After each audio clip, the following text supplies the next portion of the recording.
दोस्तों, बहुत से लोगों को जंगलों में जानवरों के लड़ने की वीडियो देखने में अलग ही मजा आता है, क्योंकि जंगली जानवरों की लड़ाई एक ऐसी लड़ाई होती है जिसमें आप अंदाजा भी नहीं लगा सकते कि आगे क्या होने वाला है। और कई बार तो कई मूवीज में दिखाए गए दृश्यों से भी ज्यादा मजा हमें इन जानवरों की लड़ाई को देखने में आता है। और अगर आप भी इन्हीं लोगों में से हो तो अपनी तशरीफ को कहीं टिका लो और वीडियो पूरा देखो। सबसे पहले इस शेर को ज़ेब्रा की गर्दन को पकड़ते हुए देखो, जिसमें शेर गर्दन तो पकड़ लेता है लेकिन ज़ेब्रा भी कम ताकतवर नहीं था और इस तरह से अपने गर्दन को जोर जोर से हिलाता है कि शेर के चक्कर आ जाता है। और हद तो तब हो जाती है जब ज़ेब्रा इस शेर को लेकर पूरी रोड क्रॉस करके एक तरफ से दूसरी तरफ चला जाता है। और ज़ेब्रा की इतनी ज्यादा कोशिश देखकर भगवान को भी ज़ेब्रा पर तरस आ जाता है, जिससे आखिरकार ज़ेब्रा अपनी गर्दन छुड़ाकर वहाँ से भाग निकलता है। और ठीक ऐसा ही इस क्लिप में भी हमें देखने को मिला है। जब ये शेरनी इस ज़ेब्रा को अपने जबड़ों में दबाए हुए होती है तो ज़ेब्रा को भी याद आता है कि उसके पास भी दांत है और ज़ेब्रा भी अपने दांतों से शेरनी को इतनी कस के काटता है कि शेरनी की पकड़ छूट जाती है, जिससे ज़ेब्रा को अपनी जान बचाने का एक और मौका मिलता है। और इस मौके को ज़ेब्रा इतनी आसानी से नहीं खोना चाहता था। इसी वजह से शेरनी को कई बार मुंह पर लात मारकर ज़ेब्रा वहाँ से भाग निकलता है। अब इस वीडियो में जब शेर ज़ेब्रा के बच्चे को दबोच लेता है तो इसे इस बात का अंदाजा भी नहीं था कि उस बच्चे की माँ उसे बचाने आएगी। और आखिरकार ज़ेब्रा अपने बच्चे को इस शेर के मुंह से बचाकर ले जाता है। अब ये ज़ेब्रा अच्छा खासा घास के मैदान में घूम रहा होता है, तभी शेर इसके ऊपर हमला कर देता है और फिर ऐसी सटीक लात शेर के मुंह पर पड़ती है कि दोबारा शेर इस ज़ेब्रा का पीछा नहीं करता। सच में शेर को दिन में तारे दिख गए होंगे। अब दोस्तों, ज़ेब्रा से काफी ऊंचे जानवर जिराफ को देखते हैं, क्योंकि जिराफ ने शेरों का कई बार मुंह तोड़ा है और इन जिराफ के आगे शेर किसी घर में पाली हुई बिल्ली से कम नहीं लगते। जैसे कि इस वीडियो में जिराफ अपने बच्चे को इन 3 शेरों से बचाने की कोशिश कर रहा है, लेकिन शेर भी बड़े होशियार हैं और सही समय का इंतजार करने लगते हैं और शेर का सब्र ही उन्हें जिराफ के बच्चे को पकड़ने की मदद करता है। अब इस वीडियो को देखकर तो लगता है जैसे भैंस की पीठ पर बहुत सारी जोक चिपकी है, लेकिन ये वीडियो हमें ये भी दिखाती है कि एक बड़े साइज का जिराफ किस हद तक ताकतवर होता है। और जैसे ही शेर की पकड़ से जिराफ आजाद होता है तो फिर शेरों की दोबारा हिम्मत नहीं थी कि इस जिराफ पर हमला कर दे। लेकिन इस क्लिप में सारे शेर मिलकर जिराफ के बच्चे को तो मार देते हैं, लेकिन इनकी इतनी हिम्मत नहीं होती कि उसके माँ के पास से उस बच्चे को ले जाया जा सके, क्योंकि इन शेर को भी पता है कि जिराफ की एक लात अगर मुंह पर पड़ गई तो जिंदगी भर खाना खाने में दिक्कत होगी। लेकिन जिराफ बेचारा भी मरे हुए बच्चे की रखवाली कितनी देर तक करता। आखिर में शेर को उनका शिकार मिल ही जाता है। ये तो आप जानते हैं कि मगरमच्छ जंगल के सबसे होशियार और सबसे खतरनाक जंगली शिकारियों में से एक होते हैं, लेकिन वक्त के साथ कुछ ऐसे भी जानवर विकसित हो गए जो इनका ही शिकार करने लगे।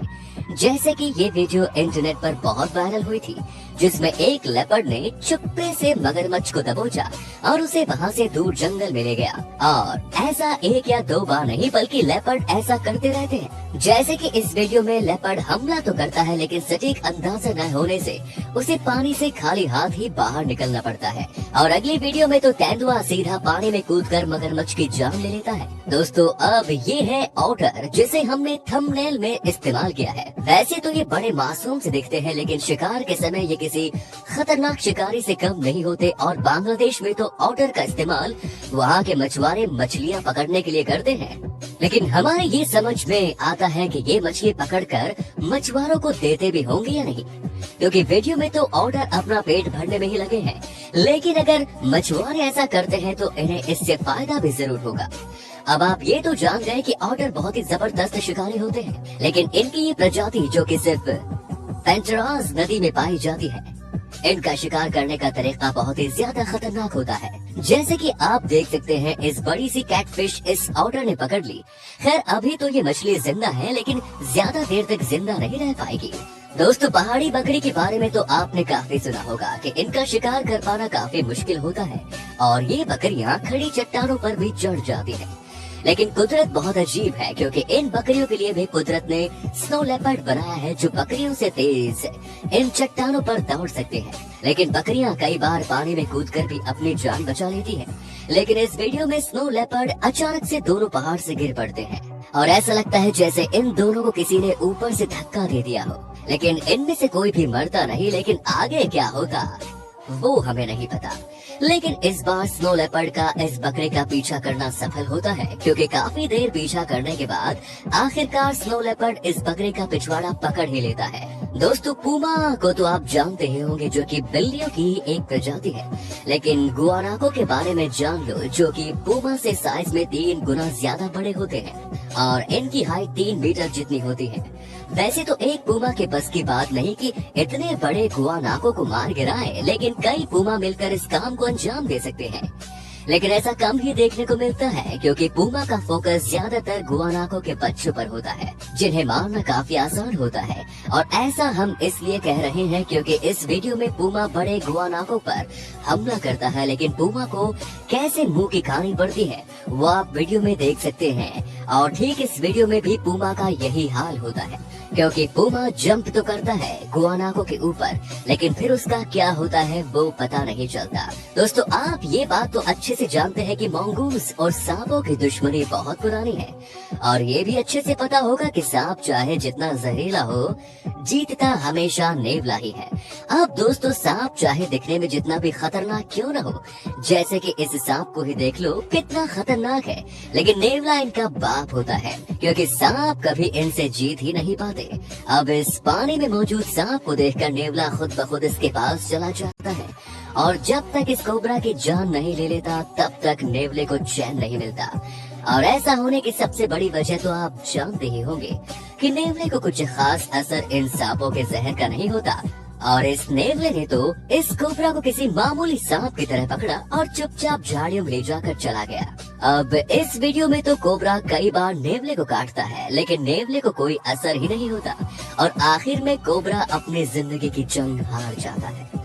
दोस्तों, हमने कई वीडियोस देखी है जिसमें शेर हनी बेजर पर हमला करता है, लेकिन उन्हें कभी मार नहीं पाता। और इसकी सबसे बड़ी वजह ये होती है कि हनी बेजर कभी भी शेर से डरकर पेट दिखाकर भागता नहीं, बल्कि शेर का डटकर मुकाबला करता है। और ऐसा एक बार नहीं, हमेशा ही देखने को मिलता है। जैसे कि इस वीडियो में एक शेर नहीं बल्कि 2 या 3 शेर हैं, लेकिन फिर भी ये शेर हनी बेजर का कुछ भी नहीं बिगाड़ पाते। दोस्तों, आपने ऑटर को मछली पकड़ते हुए तो देखा ही होगा, लेकिन क्या आप जानते हैं ऑटर मगरमच्छ और घड़ियाल को भी मार सकते हैं? क्योंकि अमेज़न के जंगलों में पाए जाने वाले ऑटर साइज में बड़े और बहुत ही ज्यादा खतरनाक भी होते हैं। और ऐसा नहीं है कि ऑटर मगरमच्छ पर हमला करते हैं, बल्कि मगरमच्छ जब ऑटर के परिवार पर हमला करते हैं तब ऑटर को भी इनसे लड़ना पड़ता है, जिसमें ऑटर भी बुरी तरह से जख्मी हो जाते हैं। लेकिन मगरमच्छ जख्मी नहीं होता, क्योंकि ऑटर मगरमच्छ को सीधा मार ही डालते हैं। अब जैसे कि इस वीडियो में कई सारे ऑटर मिलकर एक विशाल मगरमच्छ पर हमला करने की कोशिश कर रहे हैं, लेकिन ऑटर का ये हमला मगरमच्छ से लड़ने के लिए नहीं, बल्कि मगरमच्छ वापस से पानी में चला जाए। ये हमला बस इसलिए है। दोस्तों, जैसे अफ्रीका के जंगलों में जंगली भैंस होती है, वैसे ही ठंडे इलाकों में बाइसन पाई जाती है, जो बहुत ही ज्यादा ताकतवर होती है, जिसकी वजह से भेड़िया इनका शिकार करने में तो लगे रहते हैं। लेकिन बहुत ही कम ऐसा होता है कि भेड़िया इनका शिकार कर पाए, क्योंकि भेड़ियों को भी ये बात बहुत अच्छे से पता होती है कि बाइसन इन्हें बहुत आसानी से मार सकता है। लेकिन भेड़िया भी काफी चालाक जानवर होते हैं, और ये झुंड में बाइसन को घेरकर उन पर हमला करते हैं, और झुंड में से सबसे कमजोर या बच्चे को ही अपना शिकार बनाने की कोशिश करते हैं। और धीमे धीमे भेड़िया अपनी चाल में कामयाब भी होते हैं, क्योंकि ज्यादातर बाइसन को भेड़िया वहाँ से भगाकर कुछ को वही रोक देते हैं, जिसमें से एक का शिकार भेड़िया करने में कामयाब हो जाते हैं। अब देखो, जब अकेला भेड़िया किसी बाइसन के हाथ पे चढ़ जाता है और कितनी बुरी तरह से बाइसन इसे मारता है, वो तो आप वीडियो में देख ही रहे होंगे। अब चलते हैं गैंडा स्वामी के पास। वैसे तो किसी जानवर के अंदर इतना सामर्थ्य नहीं है कि इस जानवर को हरा दे या मार गिराए, लेकिन जंगल में पाए जाने वाले हाइना घर में पाए जाने वाले खटमल के समान होते हैं, जो कि अपनी फुर्ती से हर समय गैंडा और उसके बच्चे को परेशान करने में लगे रहते हैं। अब जैसे कि इस जख्मी हिप्पो से मिलो जिसके पीछे ये हायना लगे हुए हैं और बार बार इस हिप्पो को काटने की कोशिश करते हैं। तो बस दोस्तों, आज की वीडियो में इतना ही। उम्मीद है आपको आज की वीडियो पसंद आई होगी। इस चैनल को सब्सक्राइब कर बेल आइकन को जरूर दबाएं। धन्यवाद।